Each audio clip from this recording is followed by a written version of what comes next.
Hello, আমি psychologist Pamela. আজকে একটা খুব কমন টপিক নিয়ে কথা বলতে চাই, সেটা হচ্ছে অ্যাংজাইটি ডিসঅর্ডার বা উদ্বেগজনিত যে ব্যাধি সেটা।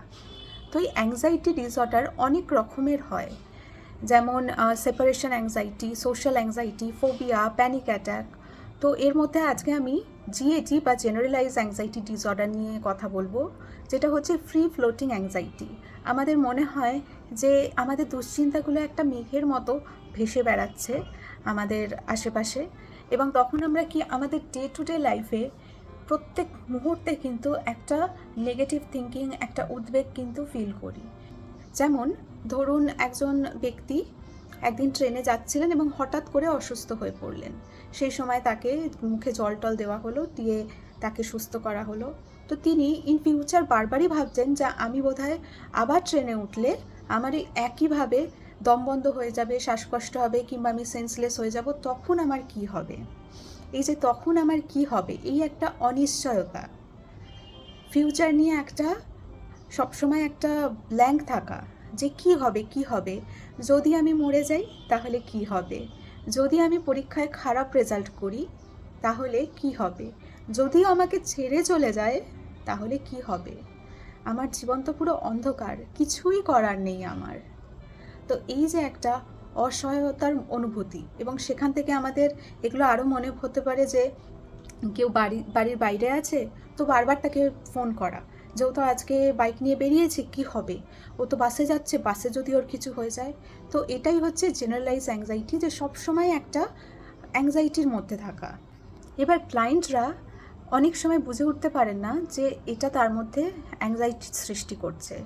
এবার যখন অ্যাংজাইটিটা ডিসঅর্ডারে পরিণত হয়, প্রত্যেক দিন একটা হ্যাবিটের মধ্যে চলে আসে, তো তখন ক্লায়েন্ট আসে এই সমস্ত ফিজিক্যাল সিমটম নিয়ে, যে আমি ঘুমোতে পারছি না, কোনো কিছুতে কনসেন্ট্রেট করতে পারছি না, কোনো একটা জিনিস রেখে আমি ভুলে যাচ্ছি, মাথাটা ভারী হয়ে রয়েছে, গলা জ্বালা করছে, তারপরে পেট জ্বালা করছে, ঠিকঠাক করে হজম হচ্ছে না, হজমের সমস্যা হওয়া, অত্যন্ত সোয়েটিং, গরমের মানে বা ঠান্ডাতেও দেখা যাচ্ছে যে সে অত্যন্ত সোয়েট করছে, কিংবা আবার উল্টোটাও হতে পারে, অত্যন্ত গরমেও কিন্তু হতে পারে তার খুব ঠান্ডা লাগছে।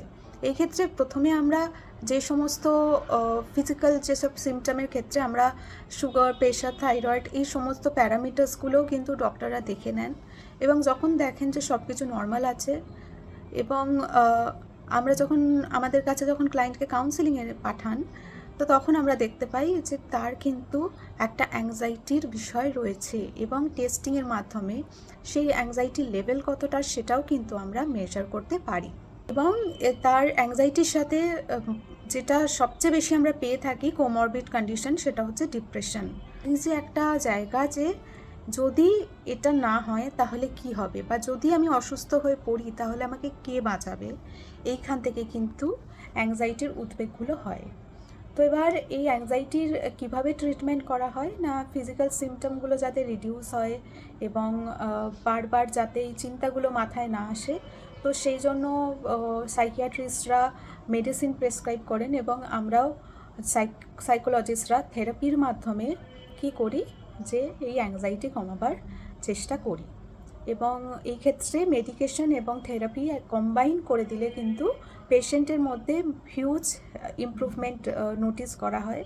এবং যে ক্ষেত্রে একদম মাইল্ড অ্যাংজাইটি থাকে, সেই ক্ষেত্রে অনেককে হয়তো মেডিকেশনে আমরা পাঠাইও না, তারা যদি নিজেদের লাইফস্টাইল চেঞ্জ করেন এবং থট প্রসেসগুলোকে একটু চেঞ্জ করেন, তাহলে কিন্তু তারা ইজিলি এই অ্যাংজাইটি থেকে ওভারকাম করতে পারেন।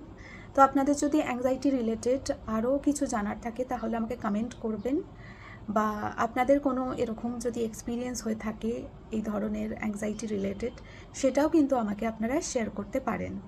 এবং কোনো সমস্যার মধ্যে দিয়ে গেলে সেই সমস্যাটাও কিন্তু আপনারা আমাকে ডিএম করতে পারেন, সেই সমস্যা নিয়ে আপনার পরিচয় একদম গোপন রেখে আমি এখানে সেগুলো নিয়ে আলোচনা করতে পারি। Thank you for watching. দেখা হবে পরের ভিডিওতে।